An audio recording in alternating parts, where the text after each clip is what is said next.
بسم الله الرحمن الرحيم. الحمد لله نحمده ونستعينه ونستغفره ونؤمن به ونتوكل عليه ونعوذ بالله من شرور أنفسنا ومن سيئات أعمالنا. من يهده الله فلا مضل له ومن يضلله فلا هادي له. ونشهد أن لا إله إلا الله وحده لا شريك له ونشهد أن سيدنا مولانا محمدا عبده ورسوله. اما بعد، بابنا الورع وترك الشبهات. قال الله تعالى: وتحسبونه هينا وهو عند الله عظيم ان ربك لبالمرصاد. آج کے اس سبق میں جو باتیں ہیں وہ یہ ہیں کہ انسان کو شبہ کی چیزوں سے بھی بچنا چاہیے. میں اس سے پہلے ایک بات اور ذکر کروں. چونکہ آج عیسوی سن کا پہلا دن تھا، یعنی 1912 ختم ہو کر 13 میں قدم رکھا.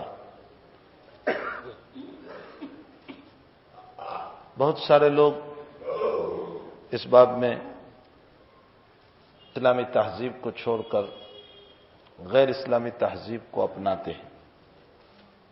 ویسے میں اس سے پہلے بھی بتا چکا ہوں کہ عیسوی تاریخ ہو یا قمری تاریخ ہو، یعنی اسلامی تاریخ ہو، دونوں تاریخیں ہماری ہی ہیں. اس لیے کہ عیسوی تاریخ کا تعلق سورج سے، شمس سے، اور سورج کو بنایا کس نے؟ ہمارے اللہ ہی نے بنایا ہے. تو عیسوی تاریخ کا تعلق بھی ہم ہی سے ہے، اور چاند کو بھی اللہ ہی نے بنایا، تو چاند کا تعلق بھی اللہ ہی سے ہے. تو شمسی تاریخ ہو یا قمری تاریخ ہو، عیسوی تاریخ ہو یا اسلامی تاریخ ہو، دونوں ہماری ہیں. لیکن قمری تاریخ کا تعلق ہمارے آقا محمد الرسول اللہ صلی اللہ علیہ وسلم سے. تو جس کا تعلق میرے نبی سے ہوگا، یقینی بات ہے کہ ہمیں اس سے محبت ہوگی. اس بنیاد پر ہم قمری تاریخ کو محبت کی نظر سے دیکھتے ہیں، اور اسی کے ساتھ ساتھ میں اسلامی کیلنڈر کے باب میں کچھ وضاحت کرنا چاہتا ہوں کہ اسلامی کیلنڈر بنا کیسے، یہ مسئلہ کیسے بنا اسلامی کیلنڈر کا. اس سلسلے میں کچھ تشریح اگر ہم اندر میں جائیں گے تو ہمیں اسلامی کیلنڈر کا پتہ چلے گا کہ یہ کیلنڈر بنا کیسے. نبی اکرم صلی اللہ علیہ وسلم کے زمانے میں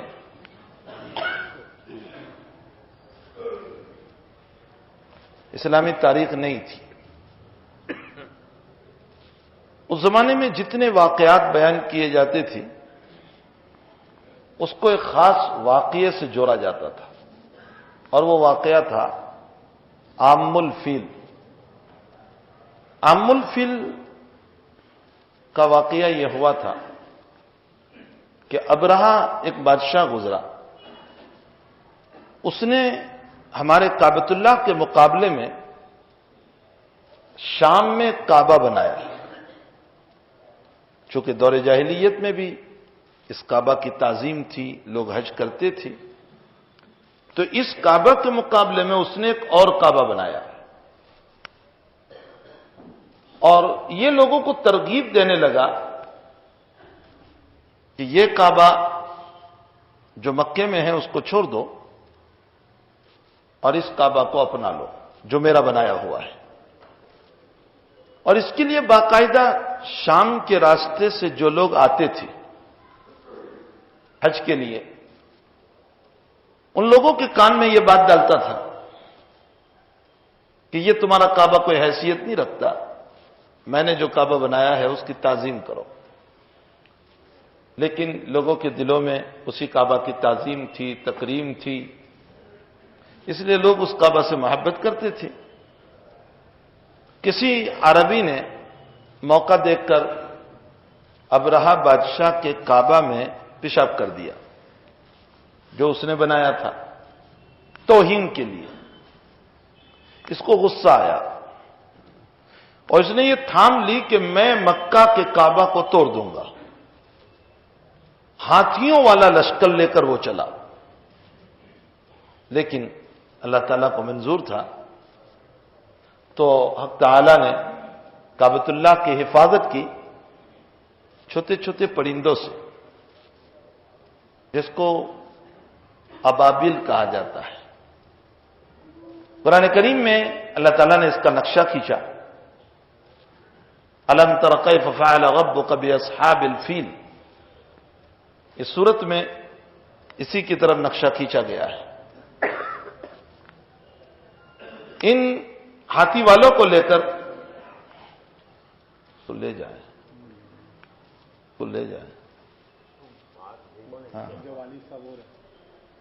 اب آرام کریں گھر پہ۔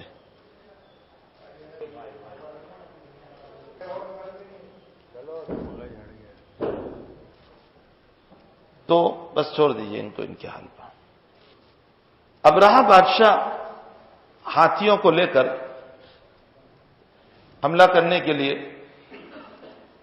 کعبۃ اللہ کی طرف جب چلا اور کعبہ سے باہر اس نے اپنا قیام کیا، اپنا پڑاؤ ڈالا، تو اس قیام کے دوران اللہ تعالیٰ نے ابابیل، چھوٹی چھوٹی چڑیا، یہ پرندوں کو بھیج دیا۔ ان کے ایک ایک پرندے کے پاس دو دو پتھر تھے، ایک چونچ میں اور ایک قدم میں، بہت معمولی معمولی پتھر تھے وہ تو، لیکن یہ چھوٹے چھوٹے پتھر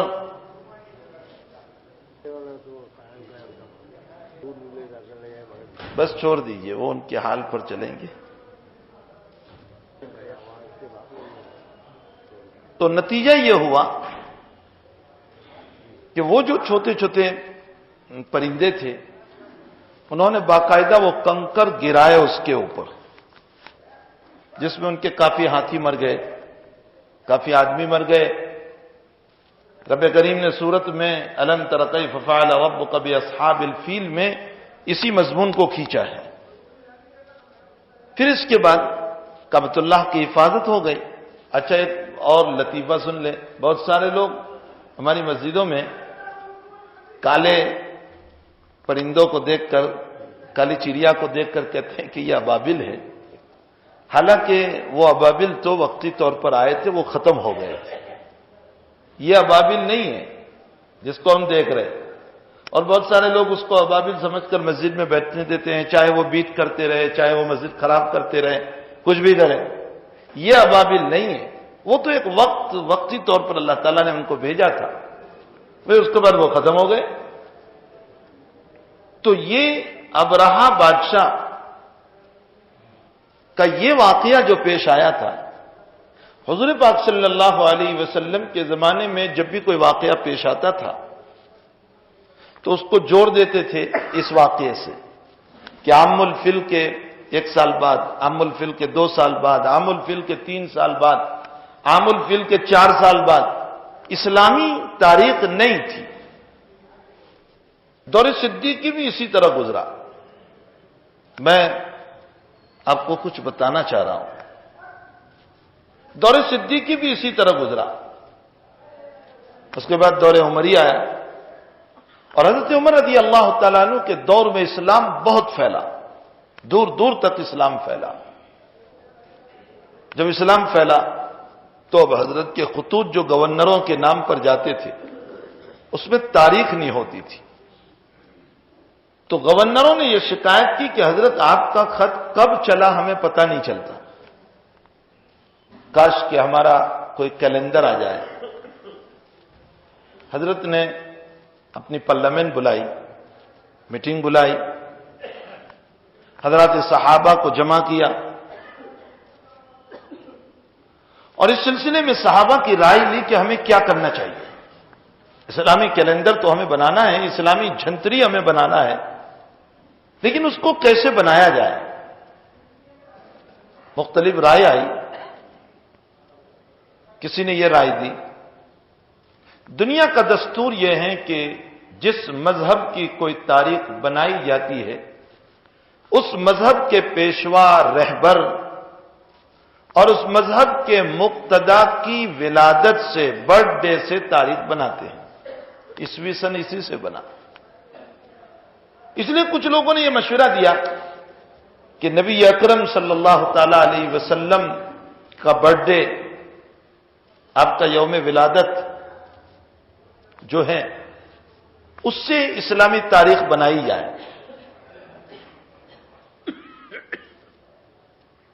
حضرت عمر رضی اللہ تعالیٰ عنہ نے اس رائے پر کوئی خاص توجہ نہیں دی اور یہ فرمایا کہ دیکھیے، نبی اکرم صلی اللہ علیہ وسلم کی ولادت کا مسئلہ اختلاف والا ہے، تاریخ صحیح پتہ نہیں، چونکہ تاریخ تھی ہی نہیں تو تاریخ میں بڑا اختلاف ہے، ہم کیسے شروع کریں؟ کسی نے بتایا کہ حضرت، ہماری رائے یہ ہے کہ حضرت کو جب نبوت ملی تو جس دن نبوت ملی ہے وہاں سے اسلامی کیلنڈر کا آغاز ہو، اسلامی کیلنڈر کی ابتدا ہو. ہائے، تمہاری تاریخ اگر غیروں کے سامنے رکھی جائے تو وہ جھک جائیں گی، جھک جائیں گی. فرمایا کہ نبی کریم صلی اللہ علیہ وسلم کو جس دن نبوت ملی بہت اونچا مقام ملا. جو پیشوا ہوتا ہے، جو رہبر ہوتا ہے، جو مقتدا ہوتا ہے، اس کو جب کوئی تمغہ ملتا ہے، کوئی عہدہ ملتا ہے تو اس کو سامنے رکھا جاتا ہے. اس لیے ولادت نبی صلی اللہ علیہ وسلم سے ابتدا کی جائے، نبوت نبی صلی اللہ علیہ وسلم سے ابتدا کی جائے.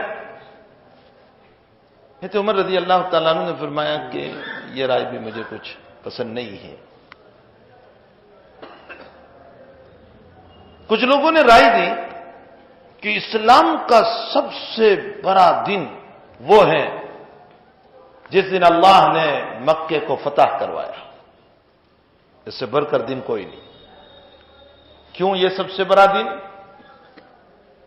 اس لیے کہ اللہ تعالیٰ نے قرآن کریم میں اس کو فتح مبین کہا، انا فتحنا لک فتحا مبینا. یہ بڑا عظیم دن ہے. اور مکہ اس وقت کی اسلامی راجدھانی بھی تھی، سیاسی راجدھانی بھی تھی. جب فتح ہو گیا اور مکے پر جب اسلام کا پرچم لہرا گیا تو پوری دنیا میں اسلام پھیل جائے گا. اس لیے کہ مکہ ماں ہے. دنیا میں اللہ تعالیٰ نے سب سے پہلے کعبۃ اللہ کی زمین بنائی اور اسی زمین کو اللہ تعالیٰ نے دنیا میں پھیلایا. تو مکۃ المکرمہ ماں ہوئی اور ماں میں جب اسلام آ گیا تو پوری دنیا میں 100% اسلام آئے گا. یہی تو وجہ ہے کہ جب مکہ فتح ہو گیا تو نبی کریم صلی اللہ علیہ وسلم کو اللہ نے فرمایا کہ میرے پیغمبر، جس مشن کو لے کر کے آپ آئے تھے وہ مشن پورا ہو گیا. مکے میں ایمان کا آ جانا، دنیا میں ایمان کا آ جانا ہے، اس لیے اب آخرت کی تیاری کیجیے. آپ اذا جاء نصر اللہ والفتح ورأیت الناس يدخلون فی دین اللہ افواجا. اب آخرت کی تیاری کیجیے. حضرت عمر رضی اللہ تعالیٰ عنہ نے اس رائے کو بھی کوئی خاص توجہ نہیں دی. عمر تھے، عمر کی فراست بڑی عجیب تھی. اللہ اکبر. کچھ لوگوں نے رائے دی کہ حضرت، اسلام کا ایک سب سے بڑا دن وہ ہے جس کو حجۃ الوداع کہا جاتا ہے. یہ وہ سفر ہے نبی کریم صلی اللہ علیہ وسلم کا کہ جس دن اللہ کے حبیب 1,24,000 کم و بیش مردوں اور عورتوں کو لے کر اسلام کے عظیم فریضے کے لیے روانہ ہوئے. اور اس عظیم فریضے کو ادا فرمایا آپ نے. اور یہ وہ سفر ہے کہ جس کے اندر اللہ کے حبیب نے اپنی امانت امت کے حوالے کی. کیا فرمایا تھا حجۃ الوداع میں؟ فَلْيُبَلِّغِ الشَّاهِدُ الْغَائِبُ، ہر حاضر میری باتوں کو غائب تک پہنچا دے. یہ امت کو امانت دی جا رہی ہے. اور ساتھ ساتھ یہ بھی فرمایا بہت ممکن ہے کہ میں آئندہ سال تمہیں نہ ملوں. یہ حجۃ الوداع میں فرمایا تھا. آپ کا یہ سفر برائے معرکۃ العراء سفر. فرمایا حج سے ابتدا کی جائے، اسلامی کیلنڈر کی، اسلامی تاریخ کی. حضرت نے کوئی توجہ اس پر بھی نہیں کی خاص، نہ حجۃ الوداع کی طرف، نہ فتح مکہ کی. حالانکہ یہ بڑے بڑے واقعات تھے، اور نہ ولادت نبوی پر، نہ نبوت نبوی پر. حضرت علی رضی اللہ تعالیٰ عنہ بھی بیٹھے ہوئے تھے. حضرت عمر رضی اللہ تعالیٰ عنہ نے حضرت علی رضی اللہ تعالیٰ عنہ سے پوچھا کہ علی آپ کیا کہتے ہیں؟ علی کی فراست بھی بڑی زبردست تھی. حضرت علی رضی اللہ تعالیٰ عنہ نے فرمایا کہ امیر المؤمنین، میرا جی چاہتا ہے کہ اسلامی کیلنڈر کی ابتدا اور اسلامی جھنتری کی ابتدا ہجرت سے کی جائے. نبی کریم صلی اللہ علیہ وسلم نے جس سال ہجرت فرمائی اس کو ہم پہلا سال گنیں، اسلام کا پہلا سال. اس سے پہلے جتنی تاریخ ہیں وہ 90 تاریخ کہی جائے گی. نبوت کا پہلا سال، نبوت کا دوسرا سال، نبوت کا تیسرا سال. حضرت نے جس سال ہجرت فرمائی اس کو ہم پہلا سال گنے. یہی تو وجہ ہے کہ اللہ کے حبیب کی ہجرت کو 1433 سال ہو چکے. ورنہ نبوت کو دیکھا جائے تو مزید 13 سال ملا لو. یہ نبوت کے اعتبار سے نہیں ہے، یہ ہجرت کے اعتبار سے. حضرت علی رضی اللہ تعالیٰ عنہ کا معمول گرامی یہ تھا، حضرت عمر رضی اللہ تعالیٰ عنہ کا، کہ جب کوئی بات مجلس میں آتی تھی، میٹنگ میں، تو حضرت عمر رضی اللہ تعالیٰ عنہ دلیل پوچھتے تھے. بھئی تم جو بات کہہ رہے ہو اس کی دلیل لاؤ. شیخ سعدی نے بھی کہا ہے نگفتہ ندارت کسے باتو کار ولیکن چو گفتی دلیل اشبیا. اگر تو نے کچھ نہیں بولا تو کوئی دلیل نہیں مانگے گا، لیکن جب بولیں گے تو دلیل دینا پڑے گا. تو حضرت عمر نے حضرت علی سے فرمایا کہ تم جو یہ کہہ رہے ہو کہ ہجرت سے ابتدا کی جائے، اس کی دلیل کیا ہے؟ حضرت علی رضی اللہ تعالیٰ عنہ نے فرمایا کہ حضرت اگر ہم فتح مکہ سے ابتدا کرتے ہیں تو فتح مکہ تو اسلام کی کامیابی ہے، فتوحات ہے جس میں لینا پایا گیا. فتوحات میں لینا ہوتا ہے. حجۃ الوداع بھی ایک کامیابی ہے، بہت بڑی کامیابی. اتنی بڑی جماعت اس سے پہلے نبی کریم صلی اللہ علیہ وسلم کے ساتھ نہیں تھی. 1,24,000 یا اس سے کم بیش زیادہ، اتنی بڑی جماعت اس سے پہلے نہیں تھی. یہ بھی ایک کامیابی ہے. خلاصہ کلام یہ کہ یہ تو سب کامیابیاں ہیں. ولادت نبوی اور نبوت نبوی اس کی تو تاریخ میں اختلاف ہے، ہم کیسے ابتدا کریں اس سے. اور فتح مکہ اور حجۃ الوداع ان دونوں میں تو لینا پایا جا رہا ہے، کامیابیاں ہیں.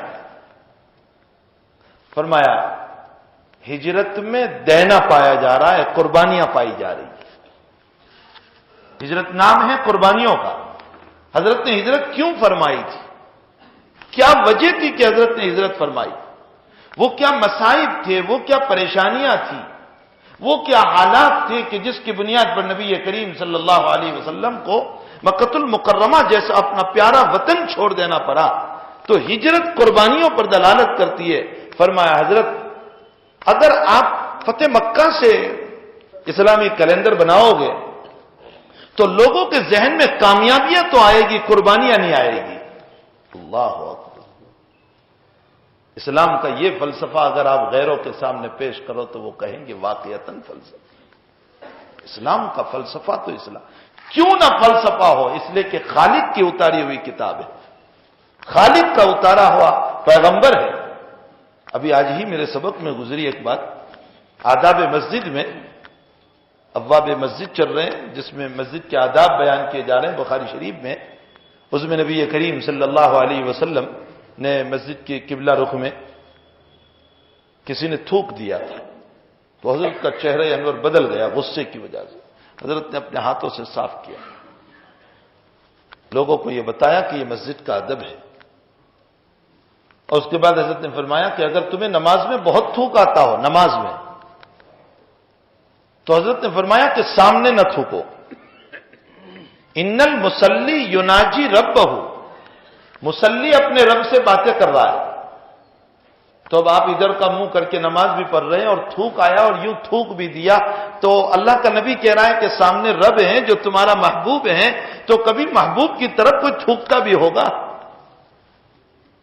تم کیسے ہو کہ کعبہ, اور پھر اگر نماز نہیں بھی پڑھ رہے ہو تو بھی احترام کعبہ یہ ہے کہ ادھر نہ تھوکو.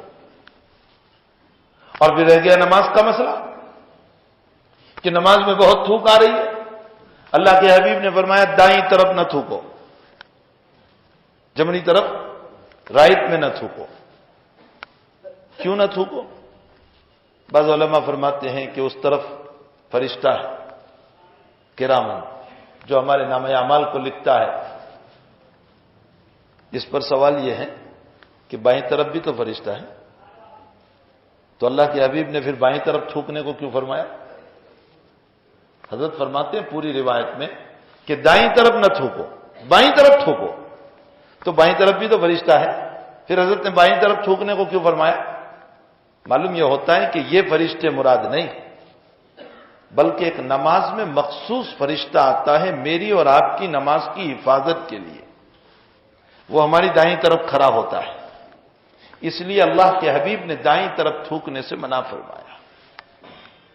فرمایا یا تو بائیں طرف تھوکو ایک بات, یا پھر پاؤں کے نیچے تھوکو دو بات, یا پھر اللہ کے حبیب نے فرمایا تھوک بہت آ رہا ہے, قرآن نہیں پڑھ سکتے ہو نماز میں, تو اپنے کپڑے میں تھوک لو اور کپڑے کو یوں مسل دو, کپڑے میں تھوک کر کپڑے کو مسل دو.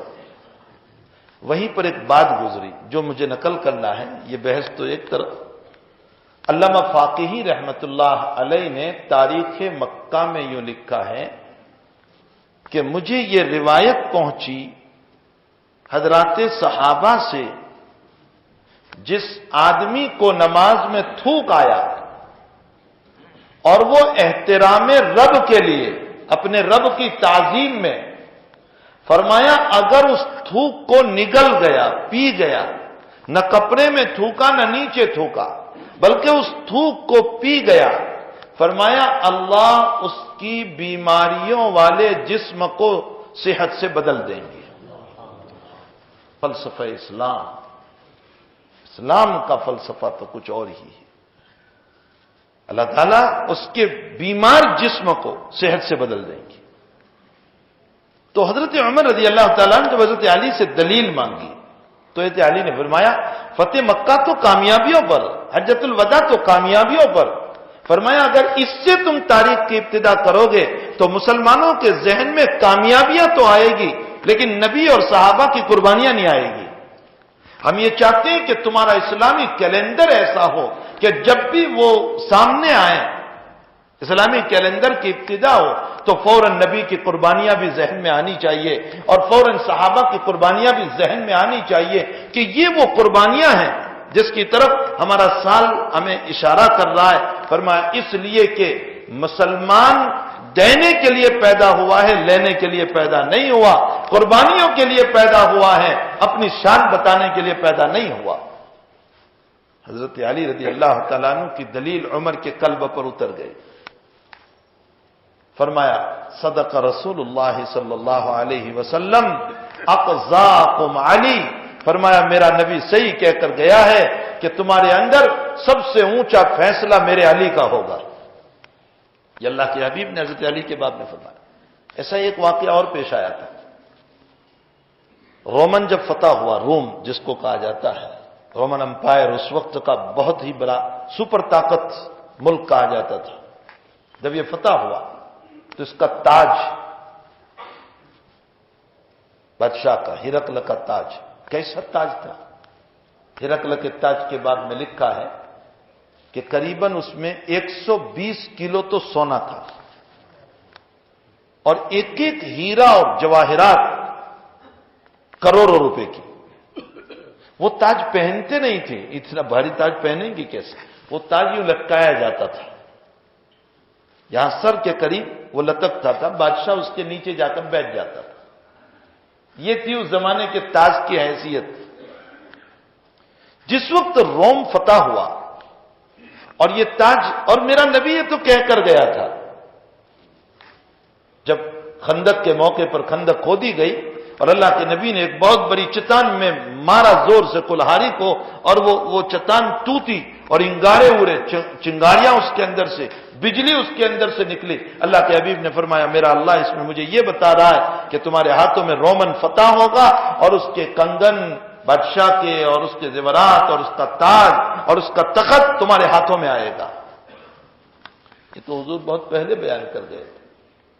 جب یہ ہاتھ میں آیا تو حضرت عمر رضی اللہ تعالیٰ عنہ نے میٹنگ بلائی، فرمایا میرا جی یہ چاہتا ہے کہ اس کا تاج جو ہے نا ہم بطور یادگار رکھ لیں، جیسے ہمارے وہاں میوزیم میں پرانوں کی یادگار رکھی جاتی ہے۔ حضرت عمر نے فرمایا کہ میرا جی چاہتا ہے کہ اسلام کو کامیابی ایک سپر طاقت ملک پر نصیب ہوئی، اور وہاں اسلام اب جا رہا ہے، عیسائیت ٹوٹ رہا ہے اور اسلام اب جا رہا ہے، تو میرا جی چاہتا ہے کہ اس تاج کو ہم بطور حفاظت کے امانت کے طور پر، اور اس کو جو ہے ہم میوزیم کی شکل میں ایک یادگاری کے طور پر رکھ لیں۔ حضرت علی رضی اللہ تعالیٰ نے فرمایا کہ نہیں، اس کو نہیں رکھنا ہے، اس کو تقسیم کر دو۔ امیر المؤمنین حضرت عمر پوچھ رہے ہیں کہ علی کیوں آپ تقسیم کرنے کو کہہ رہے ہیں؟ فرمایا حضرت اگر آپ اس کو یادگاری کے طور پر رکھو گے، یہ دنیا کی یادگار ہے، آخرت کی یادگار نہیں ہے۔ اللہ اکبر! حضرت علی رضی اللہ تعالیٰ عنہ کی بات، وہ گہرائی، وہ بصیرت، وہ علم، اسی لیے نبی علیہ الصلوۃ والسلام نے فرمایا انا مدینۃ العلم وعلی بابها، میں علم کا شہر ہوں اور اس شہر کا دروازہ میرا علی ہے۔ تو ہجرت سے ابتدا اسلامی کیلنڈر کی حضرت علی رضی اللہ تعالیٰ عنہ کی رائے پر یہ طے ہوا کہ اب اسلام کی کیلنڈر اور اسلامی جھنتری کی ابتدا یہ ہجرت سے کی جائے گی۔ کیوں؟ میں بہت مختصر پچھلی داستانیں آپ کو سناؤں۔ وجہ اس کی یہ ہے کہ ہجرت جیسے ہی شروع ہوتا ہے سال، ہمیں قربانیوں کی طرف اشارہ کر رہا، لیکن افسوس، صد افسوس کہ ہمارا اسلامی کیلنڈر جب شروع ہوتا ہے تو ہم بھی وہی طریقے اپناتے ہیں جو غیروں کے طریقے ہیں۔ اگر انہوں نے آتش بازیاں کی، کل کی رات میں ہمارا مسلمان بھی محرم کی ابتدا میں آتش بازیوں سے کام لیتا ہے، پٹاخوں سے کام لیتا ہے۔ اگر ان لوگوں کے وہاں ناچنا اور گانا ہوا تو ہمارا مسلمان بھی محرم کی ابتدا میں بجائے اس کے کہ ہجرت کے واقعے کو یاد کرتا، قربانیوں کو یاد کرتا، نبی کی صحابہ کی قربانیوں کو یاد کرتا اور اپنے آپ کو اس کے لیے تیار کرتا، لیکن بجائے تیار کرنے کے اس کا ذہن ناچنے اور کودنے کی طرف چلا جاتا ہے۔ شیطان عجیب ہمیں ایک غلط راستے پر ڈال دیتا ہے تاکہ ہمیں ہجرت کی قربانیاں ہی یاد نہ آئے۔ میں صرف 2 واقعے سناتا ہوں، صرف 2 واقعے۔ حضرت بلال رضی اللہ تعالیٰ عنہ جب ایمان لائے، امیہ ابن خلف کی یہ غلام ہے۔ امیہ ابن خلف کو جب اس بات کا پتہ چلا کہ بلال ایمان لے آیا، اس نے پتایا کرنا شروع کیا، مارتے مارتے تھک جاتا، سانس لیتا، پھر مارتا، لیکن دیکھا کہ یہ مار سے بھی باز نہیں آ رہا ہے، تو حضرت بلال رضی اللہ تعالیٰ عنہ کو یہ انگاروں پر لٹا دیتا، گرم ریت پر لٹا دیتا۔ گرم ریت، بعض لوگ اس کو یوں بیان کر دیتے ہیں کہ وہ گرم ریت دھوپ کی وجہ سے نہیں، وہ آگ پہ ریت کو گرم کرتا تھا۔ بہت آسان ہے ان واقعوں کو بول لینا۔ وہ قوم کیا اپنے اللہ کو راضی کرے گی جس قوم کے اندر موسیقی عام ہو چکی ہو، جس قوم میں گانا عام ہو چکا ہو۔ جس قوم میں کودنا عام ہو چکا ہو، جس قوم میں زنا عام ہو چکا ہو، جس قوم میں اللہ کی بغاوت عام ہو، وہ قوم کیا ان واقعات کو سن کر کے عبرت لے؟ اس قوم نے زنا اور نکاح کے فرق کو ختم کر دیا۔ ہم غیروں کی بات نہیں کر رہے ہیں، ہم تو اپنوں کی بات کر رہے ہیں۔ زنا اور نکاح کا فرق ختم ہو گیا، حلال اور حرام کا فرق ختم ہو گیا، مجرم اور غیر مجرم کا فرق ختم ہو گیا۔ حضرت بلال رضی اللہ تعالیٰ عنہ کو وہ ریت پر لٹا دیتا تھا اور گرم پتھر، کیسا گرم پتھر! بعض سیرت نگاروں نے، سیرت کے لکھنے والوں نے لکھا ہے کہ اگر اس پتھر پر قطعۃ اللحم، گوشت کا ٹکڑا اگر رکھ دیا جائے تو تھوڑی دیر میں وہ گوشت کا ٹکڑا بھی بھن جاتا تھا۔ ایسا گرم پتھر بلال کے پیٹ پر رکھ دیا جاتا تھا، اور اس سے بھی بس نہیں چلا تو بلال کے گلے میں رسیاں ڈال کر بدماش بچوں کے حوالے کر دیا کہ یہ بچے پتھریلی زمین میں، پتھریلی زمین وہاں کی تو یہ تو اب رور وغیرہ ہے، وہ پتھریلی زمین کھینچتے تھے، لہو لہان ہو جاتے تھے بلال، لیکن زبان پر ایک ہی نعرہ تھا، احد احد احد احد احد احد، اللہ ایک ہے، ایک ہے، اللہ ایک ہے، ایک ہے، بس ایک ہی نعرہ زبان پہ جاری تھا، اللہ ایک ہے، ایک ایک ایک ایک، اللہ کی صدائیں لگاتے جا رہے تھے۔ میرے بھائیوں، ہمارا ہجرت کا مہینہ جب شروع ہوتا ہے اور ہجرت کا سال جب شروع ہوتا ہے تو ہمیں بلال کی قربانیاں یاد دلاتا ہے۔ حضرت خباب ابن عرت رضی اللہ تعالیٰ عنہ بچے تھے، آزاد تھے، یہ تو کھیل رہے تھے محلے میں، کوئی عربی اس کو اٹھا کر لے آیا اور اس کو حضرت خباب کو بڑے کیے اور کہنے لگا کہ میرے پاس یہ غلام ہے، یہ کہہ کر آزاد بچے کو غلام بنا کر بیچ دیا۔ مکے کی ایک عورت تھی جس کا کاروبار لوہار کا تھا، لوہاری کی بتی کرتی تھی، اس نے خباب کو خرید لیا اور حضرت خباب رضی اللہ تعالیٰ عنہ کو اس نے لوہاری کا کام سکھایا، اسی لیے مشہور ہیں خباب الحداد، خباب لوہار تھے، لوہاری کا کام کرتے تھے۔ حضرت خباب کو اس عورت نے خریدا اور سارے کام، زرہیں، بختر، جو چیزیں بنتی تھی لوہے کی، وہ سب سکھائی۔ اب حضرت خباب بنا رہے بتی پر بیٹھ کر۔ اس عورت کو پتا چلا کہ میرا نوکر اور میرا غلام خباب مسلمان ہو گیا۔ لوگوں نے آ کر اس عورت سے کہا کہ تیرے گھر میں روٹی کھانے والا اور وہ محمد کا قائل ہو جائے، یہ کیسے ہو سکتا ہے؟ بد زبان عورت تھی، بد سلوک عورت تھی، نالائق عورت تھی، ظالم عورت تھی۔ مورخین نے لکھا ہے کہ اس عورت کی زبان پر کبھی مسکراہٹ بھی نہیں آتی تھی، ایسی ظالم عورت گئی جہاں حضرت خباب لوہے کا کام کر رہے تھے۔ پوچھا، خباب تو نے محمد کو مانا؟ سچ بتا۔ خباب بھڑک کانپ اٹھے کہ میں اس ظالمہ کو کیا جواب دوں؟ اگر میں جھوٹ بولوں گا کہ میں نہیں مانتا ہوں تو میرے لا الہ الا اللہ کے خلاف ہو جائے گا۔ اللہ اکبر، وہ ایک لا الہ الا اللہ کو بچانے کے لیے جھوٹ نہیں بول رہے، یہ مومن پیدائش سے لا الہ الا اللہ والا ہے، دن میں ہزاروں مرتبہ جھوٹ بول رہا ہے۔ کہا میں اگر جھوٹ بولتا ہوں تو لا الہ الا اللہ کے خلاف ہے، اور اگر سچ کہتا ہوں تو آج مجھ پر حالات ہیں، میں کیا کروں؟ کشمکش میں سوچ رہے ہیں، کوئی جواب نہیں زبان سے نکل رہا ہے۔ دل نے گواہی دی، عجیب گواہی، کہ اگر تجھے جھوٹ بولنا ہو تو پہلے محمد کو چھوڑ دے، اور اگر محمد کو نہیں چھوڑنا ہے تو سچ بات بتا دے۔ بس دل کی یہ باتیں زبان کے اوپر آ گئی اور خباب نے صاف صاف کہہ دیا کہ ہاں میں محمد کے دین کو قبول کر چکا ہوں۔ اب کیا تھا؟ بتی جل رہی تھی، حضرت خباب نے لوہا گرم کرنے کے لیے رکھا تھا، کچھ بنا رہے تھے، وہ لوہا اندر میں سرخ ہو گیا تھا، گرم ہو کر اس عورت نے چمٹے کے ذریعے سے اس لوہے کو اٹھایا اور خباب کے سر پر رکھ دیا۔ اللہ،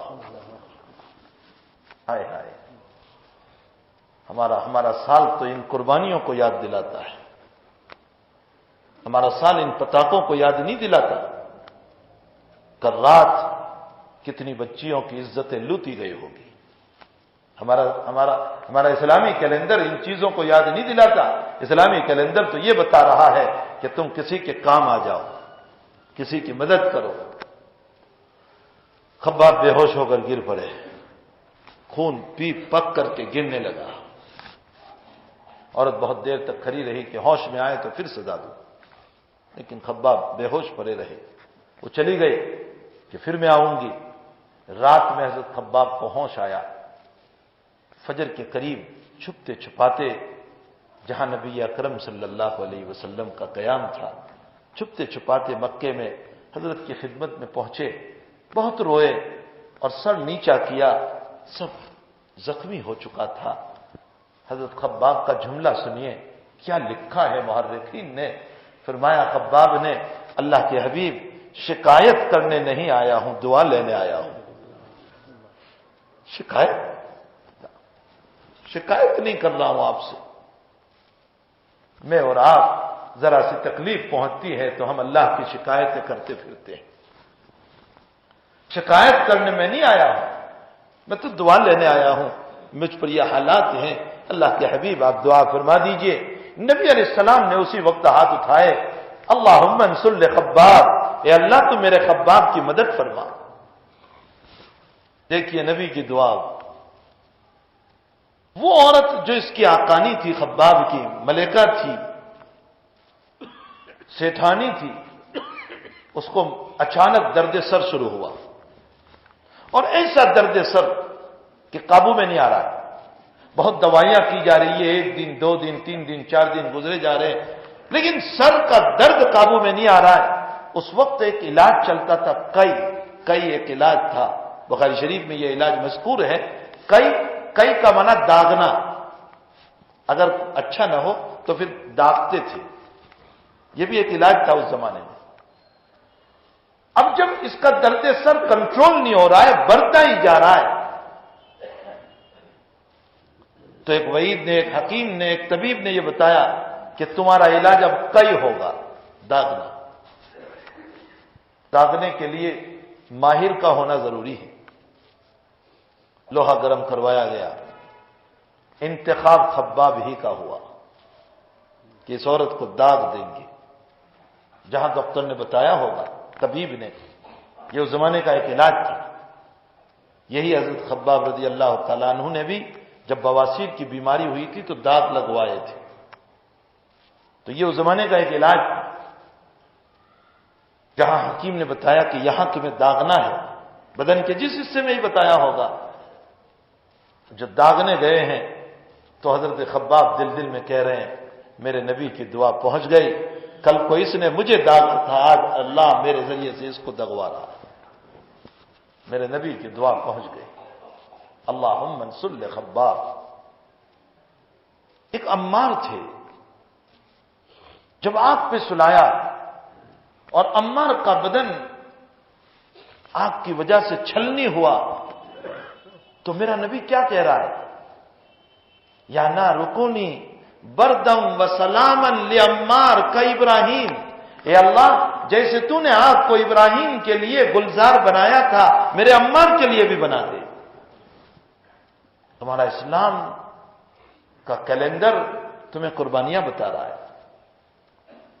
اسی عمار کی والدہ اور والد یاسر برہا اسلام پہ مرا رضی اللہ تعالی عنہ۔ اس کی بری والدہ حضرت سمیہ رضی اللہ تعالی عنہ مکے میں ہے، اور ابو جہل خود کبھی نہیں کسی کو مارتا تھا، حکم کرتا تھا، وہ تو وہاں کا امیر تھا، لیڈر تھا، بادشاہ تھا، حکم کرتا تھا فلاں کام کرو فلاں کام کرو۔ لیکن سمیہ کو مارنے کے لیے ظالم خود آیا، اور سمیہ کو میدان میں کھڑا کیا اور پبلک ہے اور 2 اونٹ لایا. ایک اونٹ کو ادھر کھڑا کر کے اس کی رسی سمیہ کے اس پاؤں میں باندھی. ایک اونٹ ادھر کھڑا کر کے سمیہ کے دوسرے پاؤں میں دوسری رسی باندھی اور بیچ میں نیزہ لے کر بھالا لے کر کھڑا ہوا اور یہ کہا سمیہ آخری وقت ہے، محمد کا انکار کر دے. یہاں آپ ان واقعات پر ذرا غور کریں. جھگڑا کس کا تھا یہاں؟ کوئی حکومت کا نہیں، کوئی ملک کا نہیں، کوئی پراپرٹی اور جائیداد کا نہیں. یہ سب کیوں مرے جا رہے ہیں اور اپنی جان کو دے رہے ہیں؟ جھگڑا صرف ایک تھا کہ ایک اللہ ہے یا بہت سارے اللہ ہیں. اسی بات کا جھگڑا تھا. میرے نبی اور ان کے رفقا یہ کہہ رہے تھے کہ ایک اللہ ہے اور شرک جائز نہیں. بس یہ جھگڑا تھا صرف اسی بات پر. سمیہ کو وہ نیزہ لے کر کھڑا ہوا اور یہ کہا سمیہ آخری وقت ہے. بری عورت ہے، بری. سمیہ بری عورت ہے، اس لیے کہ سمیہ کو جب شہید کیا گیا تو حضرت عمار رضی اللہ تعالیٰ عنہ 27 سال کے تھے. تو ان کی ماں کی عمر کتنی ہوگی؟ بری عورت ہے.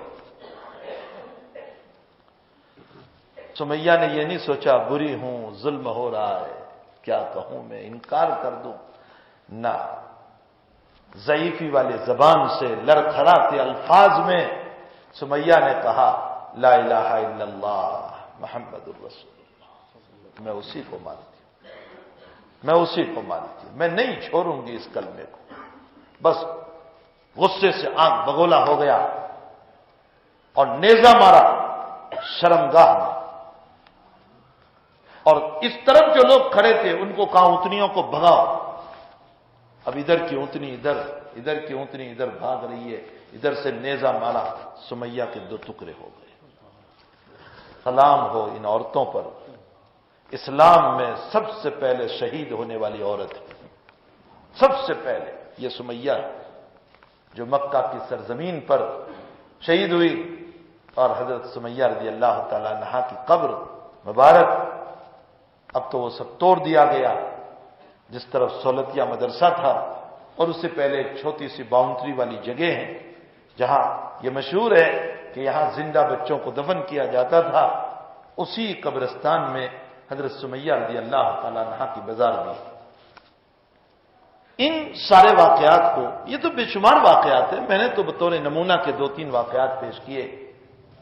ان تمام واقعات کے ساتھ حضور پاک صلی اللہ علیہ وسلم پر جو ظلم، جو بائیکاٹ آپ کا، جو 2.5 سال تک کھانا پینا آپ کے لیے بند، شیب ابی طالب میں آپ کا نام لینے والا کوئی نہیں، حالات پہ حالات. ان موقعوں پر اللہ کے حبیب ہجرت فرما کر مدینہ المنورہ، مدینہ والوں کی دعوت پہ جا رہے ہیں. مدینہ والے سن نبوی 11 میں، یعنی نبوت کے 11ویں سال میں 6 آدمی ایمان لائے. دوسرے سال میں 16 یا 17 آدمی ایمان لائے اور تیسرے سال میں 70 آدمی ایمان لائے. اور ان لوگوں نے اللہ کے نبی کو دعوت دی کہ یا رسول اللہ صلی اللہ علیہ وسلم آپ مدینہ المنورہ تشریف لے آئیں، اس لیے کہ یہاں کے حالات بھی ٹھیک نہیں، پریشانیاں بھی آپ کے لیے ہیں، حالات بھی آپ کے لیے ہیں، اسلام بھی آپ نہیں پھیلا سکتے ہیں، اس لیے آپ مدینہ المنورہ تشریف لے آئیں، ہم آپ کی مدد کریں گے، تعاون کریں گے. فرمایا میرے چچا عباس سے مشورہ کرو. حضرت عباس نے فرمایا میرے بھتیجے کو لے جانا پورے عرب کی دشمنی کو لینا ہے، سوچ سمجھ کر لے جاؤ. فرمایا ہم ساری حفاظت کریں گے حضرت نبی کریم صلی اللہ علیہ وسلم کی. اور جس موقع پر حضرت عباس کے سامنے یہ 70 صحابہ مدینے کے بیٹھے ہوئے ہیں، اس موقع پر اللہ کے حبیب بھی وہاں بیٹھے ہوئے ہیں. اور حضرات صحابہ میں سے مدینے کے ایک صحابی حضرت حبان رضی اللہ تعالیٰ عنہ، یہ بھی ان لوگوں میں تھے. کتنے سادہ دل تھے، کتنے سادہ دل تھے یہ صحابہ. حضرت حبان رضی اللہ تعالیٰ عنہ نے اسی میٹنگ میں اللہ کے حبیب کو فرمایا یا رسول اللہ ہم آپ کو لے جائیں گے، ہم آپ کا تعاون کریں گے، ہم آپ کی مدد کریں گے، لیکن جب آپ کا دین غالب آ جائے گا تو آپ ہمیں چھوڑ تو نہیں دیں گے نا؟ آپ ہمیں چھوڑ تو نہیں دیں گے؟ ہمارے ساتھ کوئی ایسا معاملہ تو نہیں ہوگا نا کہ آپ ہم کو چھوڑ دیں؟ سے سادہ صحابہ ہیں، کیسے بول رہے ہیں؟ اللہ کے حبیب پاک صلی اللہ علیہ وسلم نے فرمایا نہیں ہو سکتا۔ یہی وجہ ہے کہ حنین میں کچھ نوجوان انصاری صحابہ نے سن ہجری 8 میں فتح مکہ کے بعد جب حنین فتح ہوا اور اللہ کے حبیب نے جو مال آیا تھا مال غنیمت وہ مکہ والوں کو خوب دیا اور انصاریوں کو نہیں دیا، تو کچھ نوجوان انصاری صحابہ کی زبان سے یہ کلمہ نکل گیا، دیکھو اب نبی علیہ السلام اپنی قوم کے ہو گئے، یعنی مکہ والوں کے ہو گئے۔ اللہ کے حبیب کو جب اس بات کا پتہ چلا تو اللہ کے حبیب نے انصار کو جمع کیا اور جمع کرنے کے بعد فرمایا ارے تم کیا بول رہے ہو میرے متعلق؟ میں نے ان کو مال اس لیے دیا ہے تاکہ وہ اسلام میں جم جائیں، چونکہ ابھی مسلمان ہوئے ہیں، ایک مہینہ پہلے فتح مکہ کے موقع پر میں نے ان کو اسلام میں جمانے کے لیے دیا ہے، تم تو میرے ہو۔ اور اس کے بعد جو اگلا جملہ ارشاد فرمایا اللہ اکبر، انصاریوں کے دلوں کو جیت لیا۔ اللہ کے حبیب نے فرمایا مکہ والے مال لے کر جائیں گے اور تم اپنے نبی کو لے کر جاؤ گے۔ اس کے بعد فرمایا اگر میرے لیے ہجرت نہ ہوتی تو میں بھی اپنے آپ کو انصاری کہلواتا۔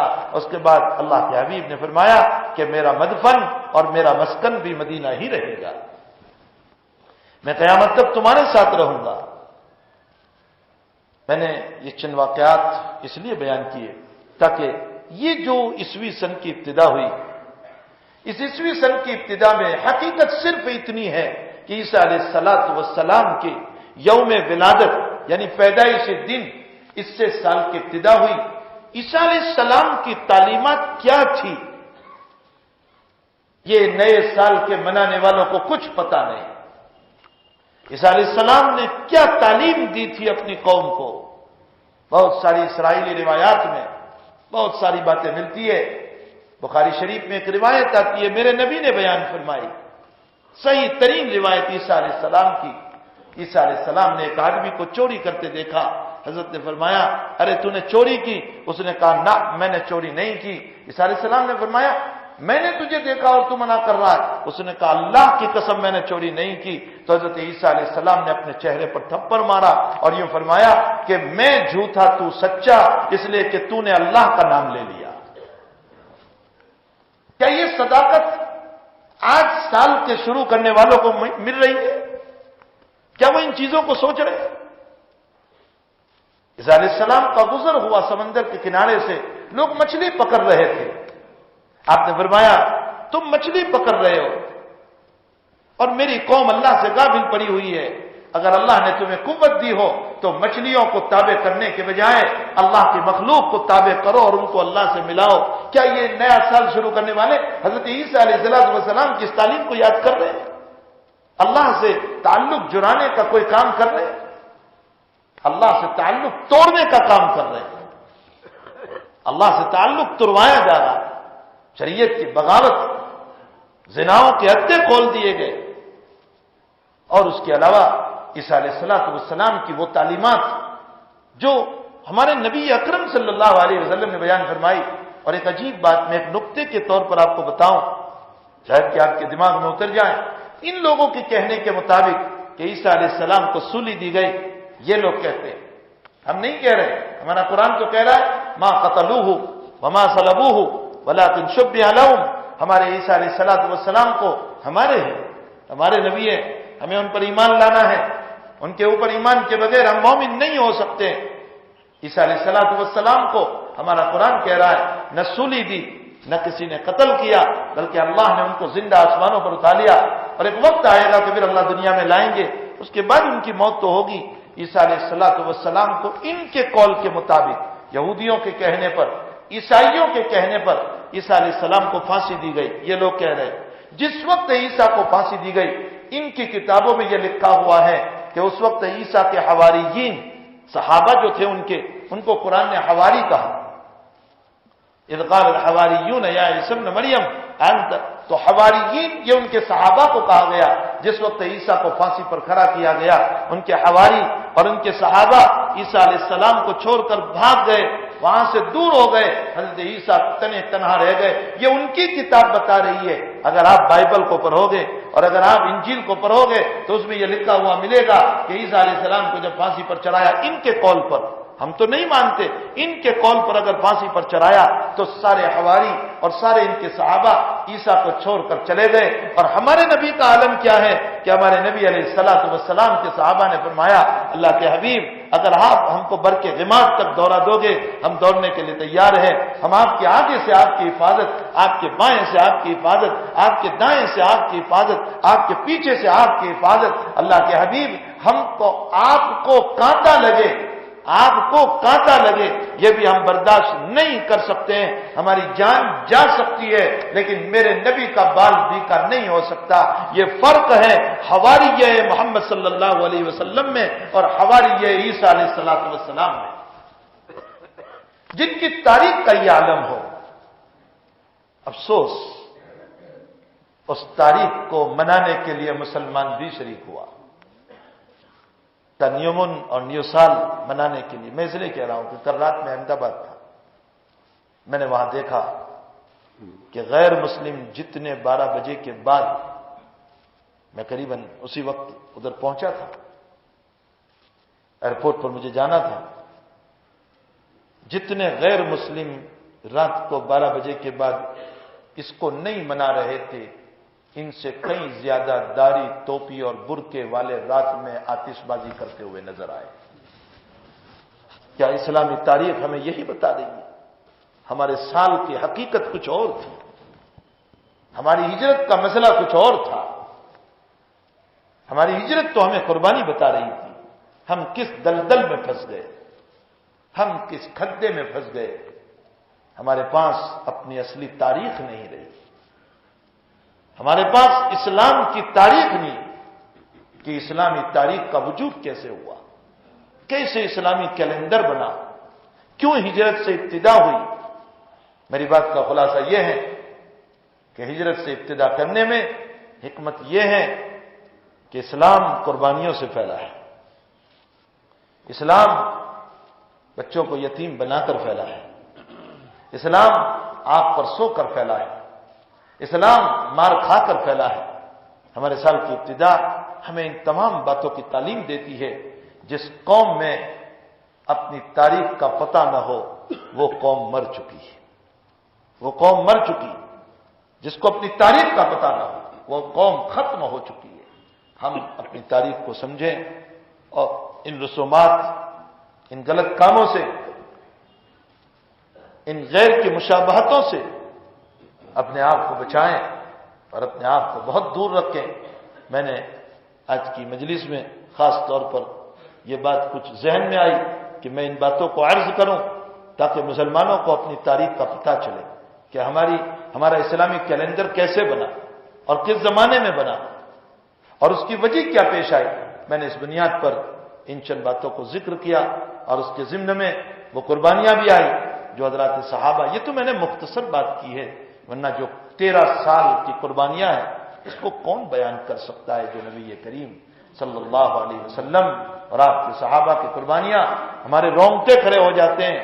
بھائی انہوں نے جتنا خون بہایا ہم نے تو اتنا پسینہ بھی نہیں بہایا. ہمارے پاس تو نماز کے لیے وقت نہیں ہے، ہمارے پاس تو نماز کے لیے وقت نہیں ہے، ہمارے پاس تو سنت کے لیے وقت نہیں ہے. ہم سنت کی ادا کرنے کو عیب سمجھتے ہیں.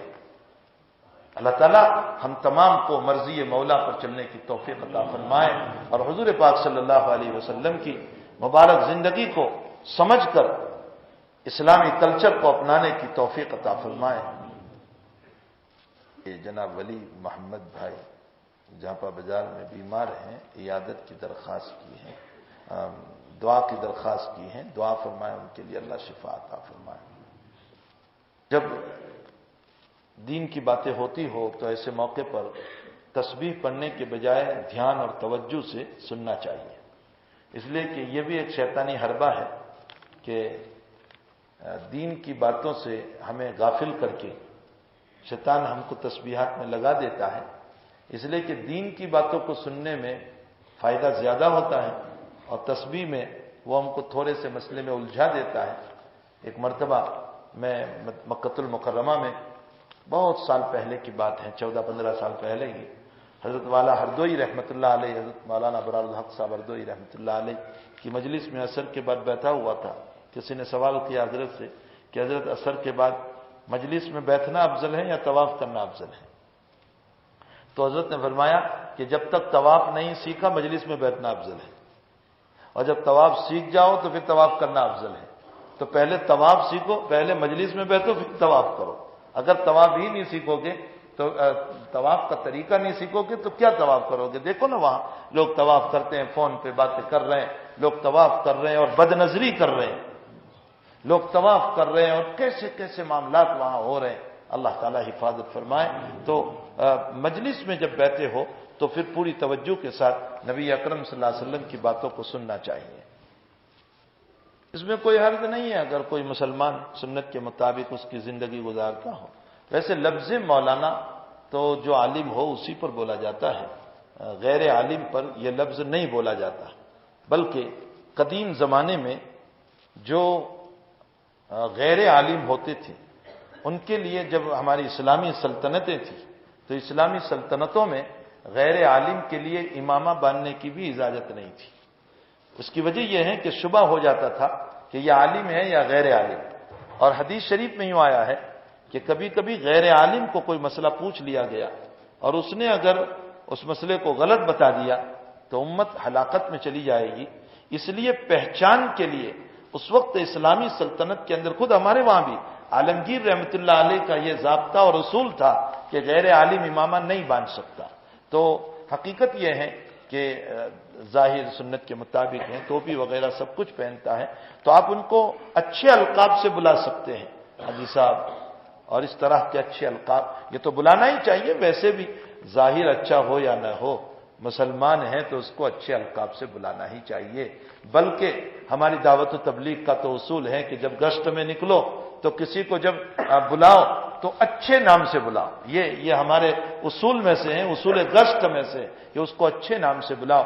اور اسی طرح چاہے غیر مسلم ہو اس کو بھی اچھے نام سے بلاؤ، اس کا بھی اثر پڑے گا. البتہ مولانا کا لفظ غیر عالم پر نہیں بول سکتے.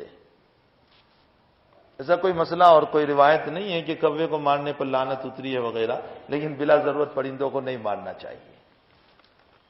سوال میں کچھ سمجھ میں نہیں آ رہا ہے، وضاحت کے ساتھ اگر لکھے تو میں کچھ بتاؤں گا. رزاق بھائی بیمار ہیں اور دعا کی درخواست کی.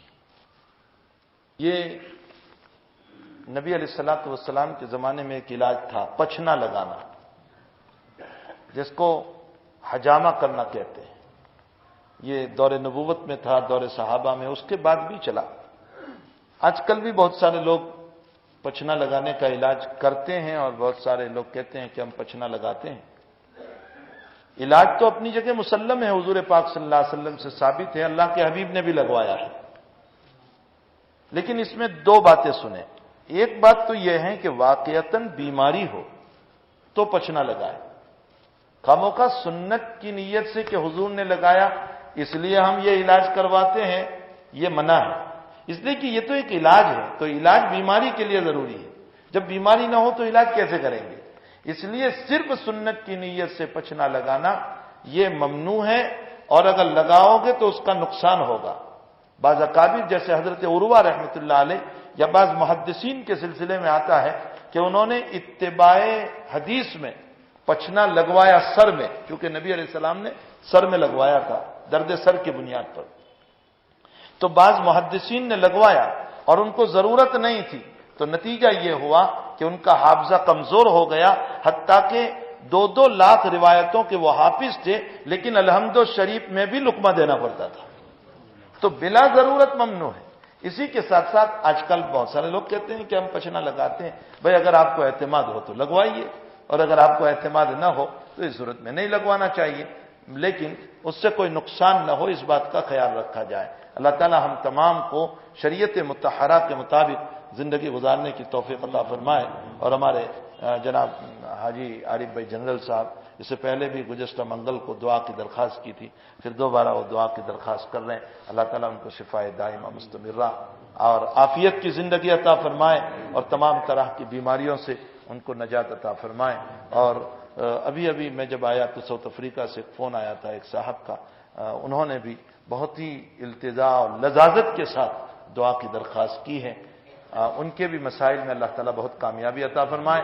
اللہ تعالیٰ ان کو عافیت والی اولاد عطا فرمائے, صحت والی اولاد عطا فرمائے. درود شریف پڑھ لیجیے. اللہم صلی علی سیدنا مولانا محمد وبارک وسلم. الحمد للہ رب العالمین والعاقبۃ للمتقین والصلاۃ والسلام علی سید الانبیاء والمرسلین وعلی آلہ وصحبہ اجمعین. اللهم ربنا آتنا في الدنيا حسنة وفي الآخرة حسنة وقنا عذاب النار وقنا عذاب القبر وقنا عذاب الحشر وقنا عذاب الفقر وقنا عذاب الدين وأحشرنا يوم القيامة مع المتقين مع الأبرار. یا احد الصمد الذي لم يلد ولم يولد ولم يكن له كفوا احد. اللہ ہمارے گناہوں کو معاف فرما, اللہ ہمارے قصوروں سے درگزر فرما, اللہ ہماری سیاہ کاریوں سے معافی عطا فرما. اے اللہ تیرے نبی کے صحابہ کیسی قربانیاں دے گئے, اللہ ہمارے تو رونگٹے کھڑے ہو جاتے ہیں. اے اللہ ہم تو اپنے ایمان کو ٹھیکروں میں بیچ رہے ہیں. اے اللہ ہم اپنے ایمان کے سودے کر رہے ہیں. اے اللہ چند روپیوں میں ہم نے تو تیرے نام کو بھی بیچ دیا. اللہ ہم نے کسی بزرگ سے سنا کہ اگر نبی آج زندہ ہوتے تو آج کی مسلم برادری کوڑیوں کے خاطر اپنے نبی کی ذات کو بھی غیروں کے حوالے کر دیتی. اللہ ہم بہت نکمے ہیں. اللہ ہم بہت نکمے ہیں. اللہ ہم بہت نکمے ہیں. تو معاف فرما دے. اللہ تو معاف فرما دے ہم کو. اللہ تو ہمیں معاف فرما دے. اللہ ہمیں روایت مطہرہ کے مطابق اور شریعت مطہرہ کے مطابق زندگی گزارنے کی توفیق عطا فرما. تیری مرضیات پر چلا, تیرے حبیب کی سنتوں پر چلا. اے اللہ تیری اور تیرے حبیب کی بغاوت سے ہم سب کی حفاظت فرما. اے اللہ جتنے بیمار ہیں شفائے دائمہ نصیب فرما.